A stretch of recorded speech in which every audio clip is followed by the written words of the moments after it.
Now let's continue with Part 5 of the Citizens Policy Center training. And by the way, when you get a chance, check out all of the different benefits for membership with the Specialty Insurance Agents of Florida. It's only $99 a year, and that covers every person in your agency. Check it out when you get a chance. This lesson was brought to you by Affinity Insurance Agency, so you be sure to contact them before you renew your E&O insurance.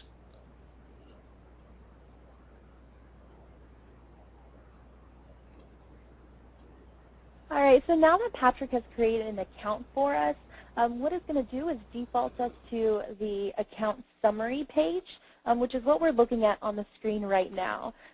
So right above the account file summary section, you'll see the info bar, and this lets us know that we're in the account level. Our account holder's name is Jim Policyholder, and the account number that has been generated is also listed there.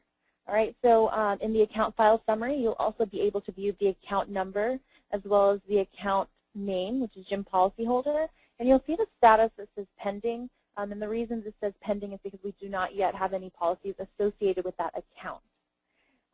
So in Policy Center, an account is a single person or an organization that has at least one policy, and an account may have multiple policies associated with it. All right, so I pointed out that account number. The account number is just a system-generated number that uniquely identifies an account. All right, and so of course this account is brand new, so there won't be any, but on this screen you would be able to view the current activities listed here, policy terms listed here, and then transactions in progress. If there are any, it would be listed here. All right, and so I also want to take a moment to talk about numbers. In ePass, you would be able to tell the type of policy by the policy number. So our policy numbers currently have a 4-letter prefix that helps identify the policy type. Going forward in Policy Center, the policy number will be an 8-digit number only. Right? So in Policy Center, you're going to see several different numbers that identify different system functions. Right? So one of the numbers you may see is that account number, which identifies an individual customer. You may see submission numbers that identify the quick quote or a full new submission. Right, you may also see transaction numbers, and these identify specific transactions, such as submissions, issuance, or a policy change. Okay, and we'll talk about these numbers as they come up. All right, so on the account file summary, you'll see a button here that says Edit Account. And so if I click on Edit Account, this button is used to make changes to the account.